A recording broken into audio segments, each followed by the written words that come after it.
Haryana BJP के अध्यक्ष मोहनलाल बड़ौली और गायक रॉकी मित्तल के खिलाफ दर्ज हुए रेप केस ने एक नया मोड़ ले लिया है।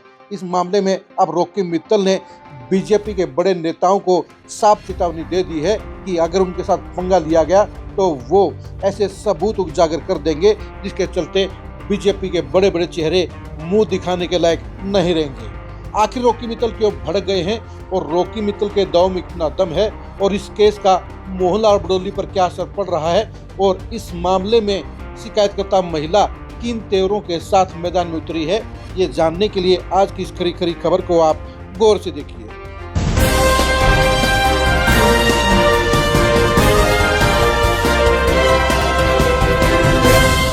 मोहनलाल बड़ौली अपनी जिंदगी के सबसे मुश्किल दौर में फंस गए हैं। उनके ऊपर रेप का केस दर्ज हो गया है और इस रेप के केस के कारण ही उनका लगातार दूसरी बार बीजेपी प्रदेश अध्यक्ष बनना भी मुश्किल हो गया है, सवालों के घेरे में आ गया है, यानी उनके ऊपर बड़ा सियासी संकट मंडरा गया है।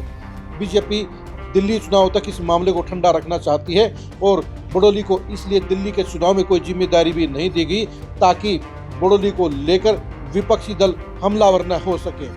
मोहनलाल बड़ौली के लिए अब नई चिंता पैदा कर दी है रॉकी मित्तल ने।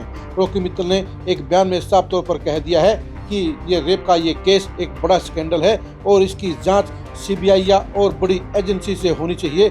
इस मामले में खुद फंसे हुए रॉकी मित्तल ने क्या कहा है, ये आप जरा गौर से सुनिए। इसकी सीबीआई जांच हो, सबके नार्को टेस्ट होने चाहिए। मैं पहले भी बोल चुका हूँ, अब जरूरत है, नहीं तो ये गंदगी हमेशा चलती रहेगी।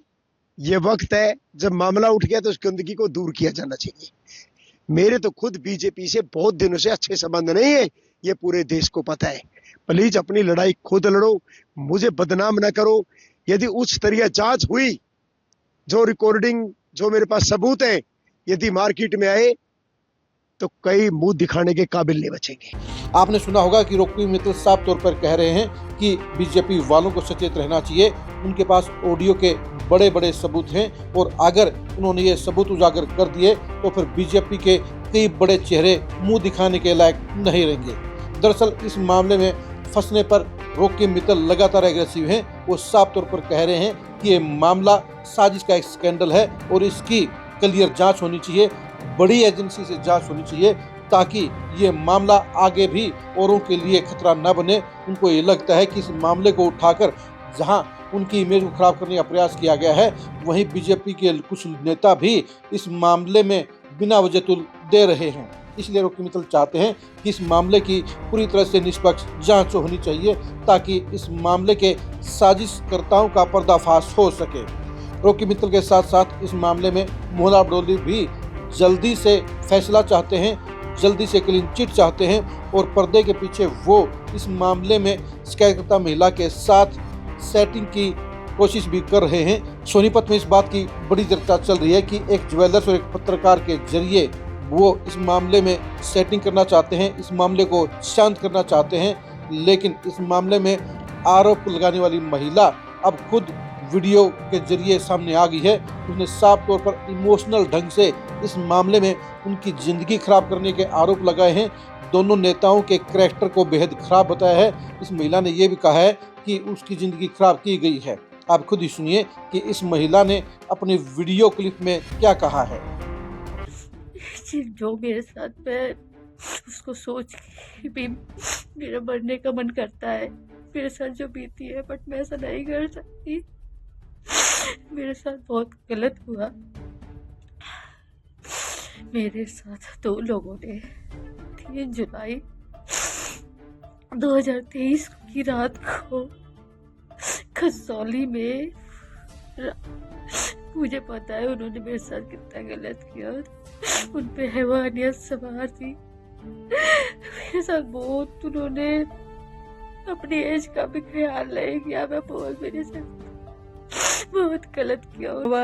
2 गवाह थे, ठीक है। एक मेरे बॉस थे, दूसरी मेरी फ्रेंड थी जो कि उस रूम में थी अवेलेबल। जिसको आप ये बताइए, जिसका एड्रेस मैंने भी किसी को नहीं दिया, सिर्फ पुलिस वालों के पास या उस होटल आईडी में था।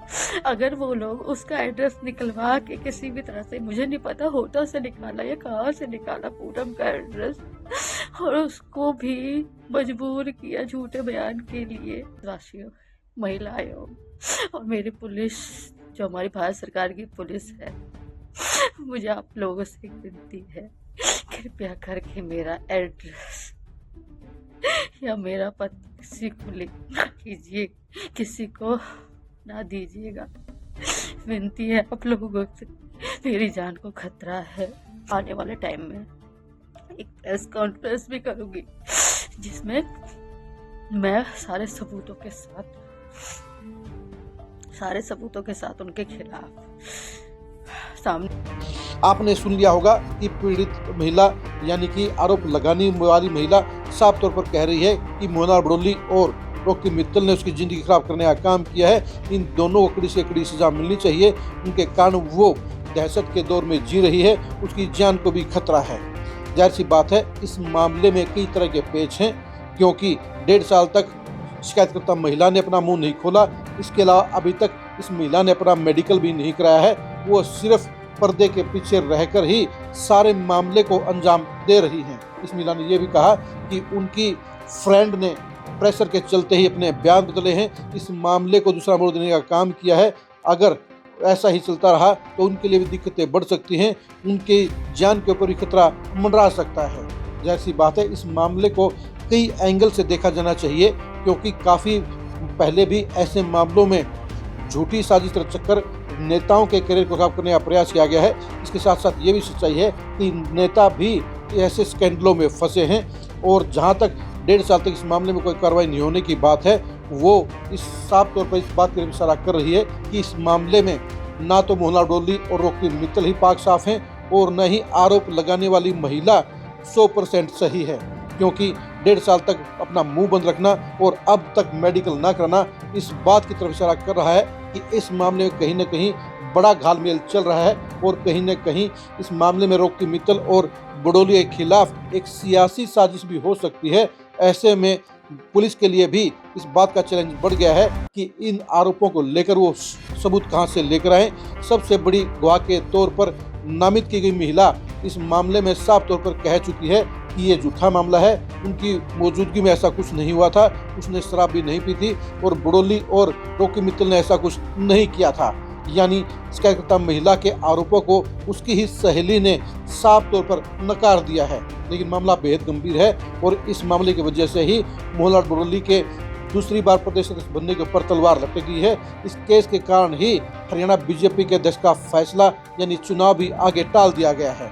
अब देखने की बात यही है कि जांच कैसे बढ़ती है, और इस मामले में हिमाचल में कांग्रेसी सरकार होने के बावजूद भी प्रगति न होना इस बात की तरफ इशारा करता है कि पुलिस के पास कोई बड़े असरदार सबूत नहीं है। सिर्फ शिकायतकर्ता की एप्लीकेशन ही इस मामले में एफआईआर का कारण है। बाकी ना कोई सीसीटीवी फुटेज है, ना ही मेहमानों की लिस्ट है, और ना ही इस मामले में महिला का कोई मेडिकल है। यानी मामला कई तरह के पेच में फंस गया है। आप मोहना बड़ोली और रॉकी मित्तल के ऊपर लगाए गए आरोपों को लेकर कितना सही मानते हैं, कमेंट करके जरूर बताइए। इस मामले में क्या कोई सियासी साजिश भी हो सकती है, ये भी कमेंट करके जरूर बताइए। महिला के लगाए गए आरोपों में कितना दम है, ये भी कमेंट करके जरूर बताइए। रॉकी मित्तल की चेतावनी को लेकर आपका क्या कहना है, ये भी कमेंट करके जरूर बताइए। आप हमारे फेसबुक पेज को फॉलो कीजिए, आप हमारे यूट्यूब चैनल को सब्सक्राइब कीजिए। नमस्कार।